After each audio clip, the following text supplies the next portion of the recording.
বিশ্বাস করবেন না, আমাদের ছোট্ট একটা দোকান, এই ছোট্ট দোকানে আমাদের পার ডে 300-400 গেস্ট আসতো। ইভেন আমাদের এই রাস্তার এই দুই সাইডে বসার জায়গা দিতে পারতাম না, মানুষ দাঁড়ায় দাঁড়ায় আমাদের খাবারগুলো খাইতো। আমাদের সেকেন্ড ব্রাঞ্চ শুরু হয় গত মে মাসের 27 তারিখে। মোটামুটি আমাদের প্রথম ব্রাঞ্চ আমরা 5 মাস থেকে 6 মাস রানিং রাখার পরে আমরা লাস্ট 2 মাসে আমরা 2টা ব্রাঞ্চ ওপেন করছি। বিজনেসে যে করবো এটাই কখনো আশা করিনি, আল্লাহর অশেষ রহমত ছিল এবং মানুষের ভালোবাসা ছিল, আমাদের চেষ্টা তো ছিল। সো সবকিছু মিলে আসলে ওয়ার্ক করে গেছে এবং কিভাবে কি হয়ে গেছে আমরাও আসলে মাঝে মাঝে চিন্তা করি আসলে এত দ্রুত কিভাবে আমরা এতগুলো ব্রাঞ্চ দিতে পারছি। ইনশাল্লাহ আইটেম ওয়াইজ বলি, আমাদের প্রতিদিন কাঁকড়া ফ্রাই যায় 100 থেকে 200 পিস, মানে পার ব্রাঞ্চ। আমরা যদি 3 ব্রাঞ্চ বলি অলমোস্ট 500 থেকে 600 পিস শুধুমাত্র আমাদের কাঁকড়া ফ্রাই যায়। এরকম ভাবে অক্টোপাসটা যেহেতু একটু প্রাইস বেশি, অক্টোপাসটাও আমাদের 3 ব্রাঞ্চ মিলে অন এভারেজ 200 থেকে 300 পিসের মতো অক্টোপাস যায়। এক এক দিন এক এক রকম হয়, বাট বিশেষ করে যদি আমি বৃহস্পতিবার, শুক্রবার আর শনিবার বলি, এই 3 দিন আমরা 3 ব্রাঞ্চ মিলে অলমোস্ট লাখ টাকা প্লাস সেল করি একদিনে। প্রথমে আসা হয়েছে আরো 3-4 মাস আগে, ফেসবুকে একটা রিভিউ দেখে এসেছি। এন্ড আমি actually massive sea food lover, প্রচন্ড সি ফুড খাই, আর এটা খুবই বাজেট ফ্রেন্ডলি, স্টুডেন্ট থেকে শুরু করে সবাই। আর ওদের অনেক অনেক আইটেমস আছে, মানে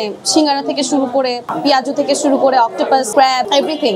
কক্সবাজারে খাওয়া হয়েছে, ওখানে খুবই বাজেট ফ্রেন্ডলি ছিল, ওখানে হিউজ কোয়ান্টিটি আসলে এক্সপেক্ট করা যায় না। বাংলাদেশের সি ফুড এইসব অঞ্চলে ঢাকা শহরে খুবই এক্সপেন্সিভ, বাট এটা খুবই বাজেট ফ্রেন্ডলি। অ্যাকচুয়ালি ঢাকা শহরে একদম রোড সাইডে করছে, ফ্রেন্ডরা মিলে আড্ডা দেওয়া যায়, এন্ড আমরা হাজবেন্ড ওয়াইফ, আমাদের কাছেও খুব ভালো লাগে অ্যাজ এ কাপল। আমাদের মাথায় একটা আইডিয়া আসে, এটা এক্সিস্টিং ধানমন্ডিতে একটা ছিল নেভাল পয়েন্ট নামে, ওদের থেকে আর কি আমরা দেখে ইন্সপায়ার হই ওরকম কিছু একটা করার জন্য। এন্ড দেন আমরা আসলে শেফ খুঁজতেছিলাম। আপনারা দেখবেন আমাদের নেভালের ভিডিওতে একটা পিচ্চি ছেলেকে দেখা যায়, যদিও সাইজে পিচ্চি হলো, বাট ওর মোটামুটি বয়স আছে, ওর বয়স 22 বছর। আমাদের যে রেড্ডো ছিল, রেড্ডো সব মিরপুর অনেক রেস্টুরেন্টে কাঁচামালের সাপ্লাই দিত, মুদি মালের যেটা আর কি। সো ও আমাদেরকেও সাপ্লাই দিত রেড্ডোতে, ওখান থেকে ওর সাথে পরিচয়। সেদিন আমরা একদিন বিজনেসে বসে আড্ডা দিতেছিলাম আসলে কি করা যায়। আমি ওই রেড্ডোর ওনার আর একটা বড় ভাই ছিল, আমরা 3 জন আড্ডা দিতেছিলাম যে আমরা আসলে নতুন কি করবো। ওই টাইমে ও ওখানে আসে, তো কথা বলার মাধ্যমে আমরা আসলে বলতেছিলাম এটা করা যায়, আসলে শেফ কোথায় পাবো। ও বলে যে ভাই আমি তো চট্টগ্রামে একসময় কাজ করছি করোনার আগে, তো আমি মোটামুটি সব কাজই পারি। মেনলি এই কনসেপ্ট হলো চট্টগ্রামের পতেঙ্গা আর হলো নেভাল পয়েন্ট নামে 2টা জায়গা আছে। ওখানে বিভিন্ন জেলা থেকে যারা টুরিস্ট যায় তারা ওখানে গিয়ে এই যে ছোট ছোট পেঁয়াজু, সিঙ্গারা, খাসির চপ, তারপর কাঁকড়া বোনা, কাঁকড়া ফ্রাই, অক্টোপাস, এই জিনিসগুলো খায় এবং ওই জিনিসগুলো ওখানকার ওয়েদারে বসে খেতে অনেক ভালো লাগে। সো আমরা ওই কনসেপ্টটা আসলে ঢাকাতে নিয়ে আসতে চাচ্ছিলাম, যেহেতু এটা একটা আছে বাট ওরকম ভাবে এলাবোরেট ভাবে ঢাকাতে নাই। সো আমরা চাচ্ছিলাম যে আসলে এটা যেহেতু নিউ এবং ইউনিক একটা আইটেম, আমরা এটা নিয়ে কাজ করলে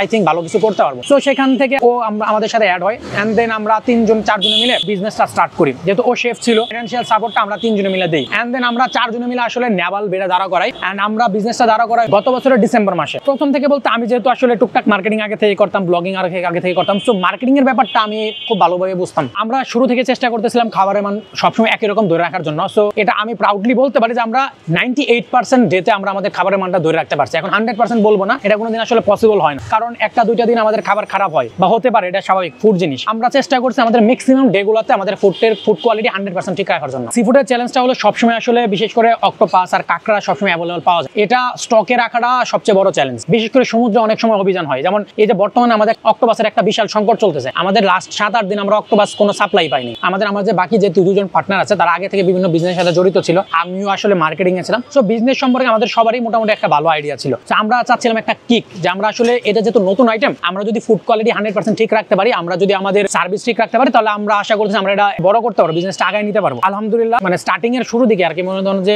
10 দিনের মাথায় আমরা একটা খুব ভালো একটা কিক পাওয়া যায়। আমাদের বিজনেসের 10 দিনের পর থেকে আমরা আলহামদুলিল্লাহ এত কাস্টমারের ক্রাউড হয়, আমরা প্রথম মাসে আলহামদুলিল্লাহ প্রফিটেবল থাকি।